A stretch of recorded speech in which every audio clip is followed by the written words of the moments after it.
name is Dr. Lukuman Bello. I'm your facilitator for EDA842, Application of Management Information Systems in Education. This is our first class, and here we are going to examine the concept of management and the concept of management information systems, the attributes of management information systems, and the basic objectives of management information systems. I believe the class will be very, very interesting to you. So let's go on to examine all these concepts together. Okay, welcome to the class where we are going to examine the concept of management and thereafter discuss the overview of management information system in education.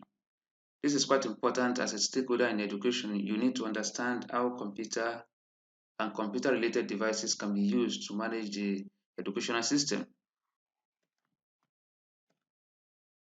And by the end of this lesson, I expect you to be able to explain the concept of management, describe 5 functions of management, highlight the objectives of management information system, and lastly discuss the characteristics of management information system. Now, before we go on, have you ever imagined an educational system without a functional MIS? While you are thinking on that, let us quickly consider the concept of management. Generally, management is the process of planning, organizing, controlling, coordinating the effort of organization members or people in a particular establishment, and the use of all other resources to achieve the institutional goals or the organizational goals. So in the school system, all the resources need to be properly managed to achieve the institutional goals. And therefore, you need to perform, as a stakeholder, you need to perform specific managerial functions. These are what we call functions of management. And here we are going to quickly discuss the functions like planning, organizing, coordinating, commanding, controlling, and staffing. Now, all these functions need to be properly harmonized, and they are the functions that should be performed by the people in position of authority in a particular institution or in a particular organization to ensure that the goals of such organization could be easily achieved. Let us quickly examine these functions one after the other. The first one is planning, and this is the first managerial function that you need to perform as the head of the school or a stakeholder in the school system. It is probably the most important function of a manager. Simply put, planning means setting objectives and determining what should be done to accomplish the objectives. That is what planning means. And when you are talking about planning, you need to consider 4 basic questions.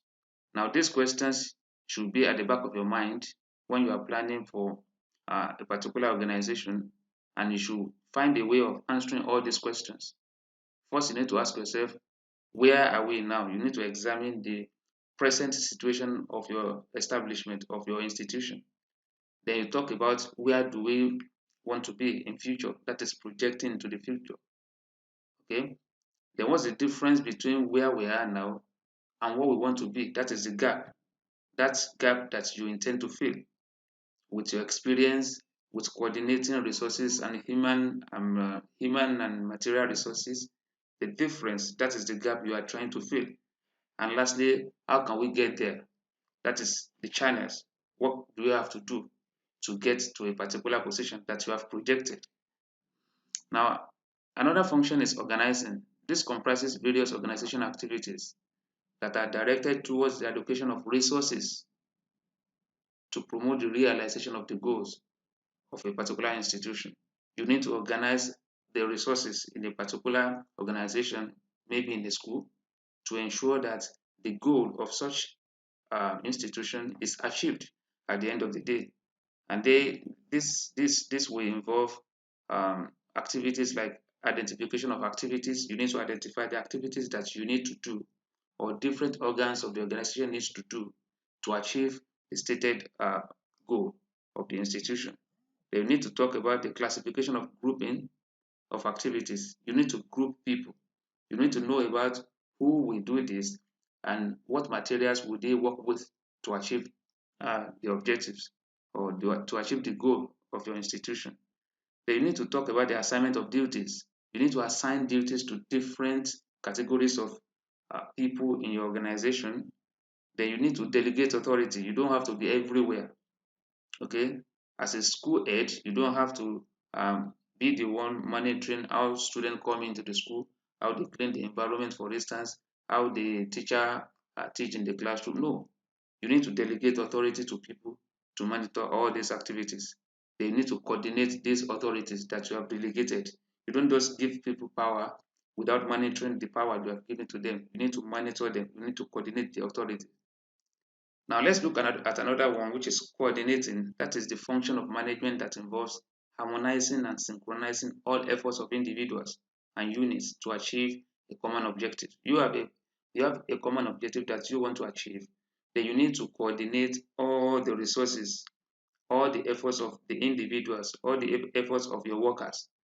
So in the school, all the efforts of the teachers, the non-academic staff or non-teaching staff, the gardeners, okay, everybody, you need to coordinate all their efforts to ensure that you are able to get to where you are going. So coordinating is a very important function of a manager. Now another function is commanding, or what we call directing, and this deals directly with influencing and motivating subordinates for the achievement of the organizational goals. And when you are commanding, you need to do the following. You need to supervise. You supervise people to ensure that they are working towards achieving the same goal, okay, as the institution has stated or as the organization has stated. Then you need to motivate them. Motivation is very important. When you are commanding people, you are directing them, okay, especially in the school system, they need to be motivated. You incentivize them to ensure that they are able to achieve these goals. Then you provide leadership, okay, you show examples. Then you communicate, you ensure that there is a free flow of information between you and people working under you. The communication is very important so that they're able to give you feedback. You give them direction, they give you feedback. This improves the system a lot. Then another one is controlling. This is quite critical because it implies measurement of accomplishment against the standards and correction of deviation. So if you have some lapses, okay, that will not allow the organization to achieve the goal, okay, you need to take note of all this while controlling the entire system. The purpose of controlling is to ensure that everything occurs in conformity with the standard. You have a standard that you have set for a particular organization. So you need to ensure that everybody in the organization is working in conformity with the standard that has been set in a particular school or in a particular organization. This is quite important. Staffing is quite critical and is the last managerial function we are going to examine here, because you need to put round peg in a round hole. You need to put the right kind of person in a particular situation that they will be able to function effectively. So, and the main purpose of staffing is to put the right man on the right job, okay, to ensure that the right person who has the skills, who has the competence and the knowledge is doing that particular job. Now, in the next slide, I will give you an activity that I will uh, employ you to execute. I will just give you a few seconds to do that before we continue.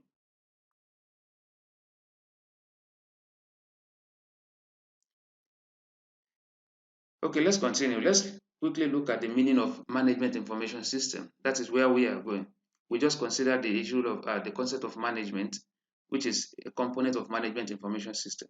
But here we are going to look at the meaning of management information system, really, because you need to understand how different resources could be used to gather data and give required information that will help in the realization of the goal of your institution. So management information system, or what we call MIS, is the combination of human and computer resources or computer-based resources that results in the collection, storage, retrieval, communication, and use of data for the purpose of efficient management of operations and for business planning. Look at this point very well. Management Information System (MIS) involves the collection, the storage, and retrieval of data.